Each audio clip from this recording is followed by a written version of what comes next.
सर्वविस्वन्यस्तपादपद्मायते वामहस्तालोलवेदशास्त्रायते ज्ञानसूर्यायते दत्तरूपायते श्रीवेणुगोपालकृष्णाय वन्दनम् श्रीवेणुगोपालकृष्णाय वन्दनम् श्रीवेणुगोपालकृष्णाय वन्दनम् శ్రీదత్తవేదము అక్షర ప్రసాదము 4వ ప్రకరణము.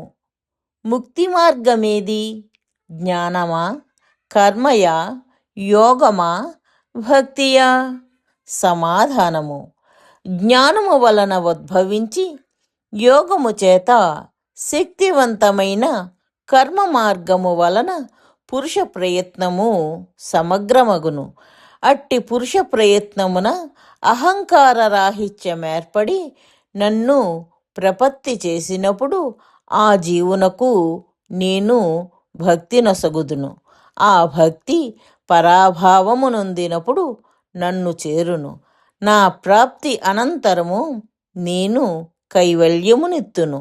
నా ఆరాధన యందలి లోలత్వము చేత కైవల్యమభిమతము కాదేని సామీప్యాది చతుర్విధ ఫలములను వసగుదును. ఇచ్చట జ్ఞానము మూల కారణము. ఆ జ్ఞానము 2 విధములు. ఒకటి వస్తుజ్ఞానము, అనగా నేను అనూహ్యుడను, సర్వశక్తిమంతుడను ఇత్యాది పై ప్రకరణములందు నిరూపించిన నా తత్వమును తెలియుట.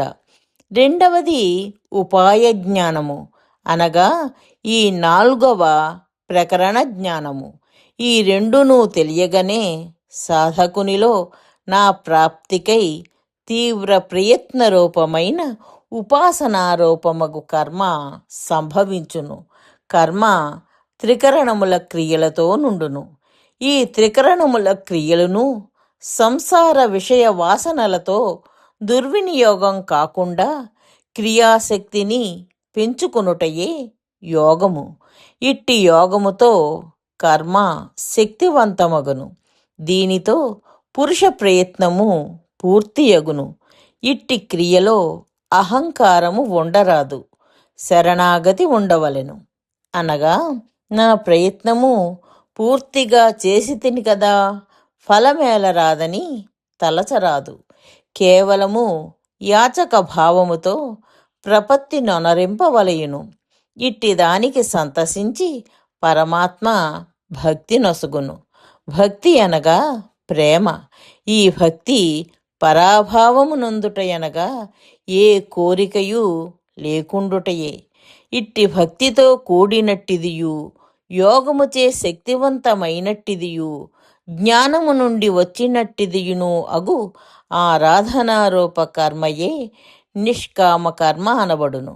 ధ్యాన మనన చింతనాదులన్నీయు కర్మయే. దీనిచే భగవత్ప్రాప్తి అను యోగము కలుగును. ఇదియే నిష్కామ కర్మయోగము. కోరికలు లేక పరాభక్తితో కూడిన కర్మలనాచరించిన భగవద్యోగము కలుగును.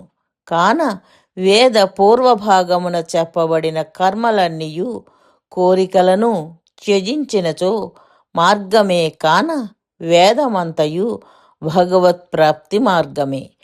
అట్టి కర్మకు కారణమైన జ్ఞానము ఉత్తర భాగమున చెప్పబడినది. కాన వేదమంతయు భగవద్యోగమునకు మార్గమే. భగవంతుడు అప్రమేయుడు, అనగా సృష్టిలోని ఏ భాగమును స్వామితో పోల్చలేము. కాన ప్రమేయములగు సృష్టిలోని పదార్థముల మధ్య ఉన్న నియమములన్నీయు స్వామియందు చెల్లనేరవు. ఆ నియమములన్నీయు స్వామి సంకల్ప శాసనముచే జరుగుచుండగా అవి వారి తత్వక్రియలనెట్లు తెలుపగలవు? కాన ప్రమేయములపై ఆధారపడిన నియమములన్నీయును తర్కము కాన స్వామి తర్కాతీతుడు.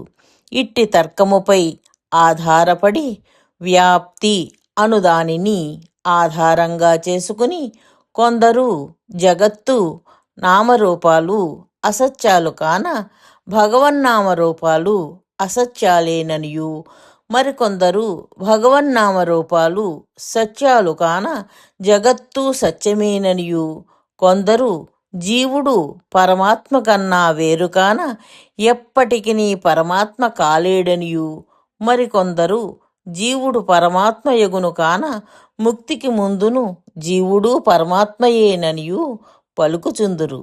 ఇది శాస్త్రవాద కలహములకు కారణమై పండితులు మాత్సర్య గర్వాదుల వశులై సాధన చేయక ముక్తికి దూరమగుచున్నారు. కాన అందరినీ ఉద్ధరించవలసిన శ్రీ దత్తస్వామి పండితులను ఉద్ధరించుట కొరకు ఈ సిద్ధాంతమును ప్రకాశింపచేసి సర్వ సిద్ధాంతములను సమన్వయము చేసి ఉన్నారు. శ్రీ గురు దత్తాత్రేయాయ నమః. ఓం తత్సత్.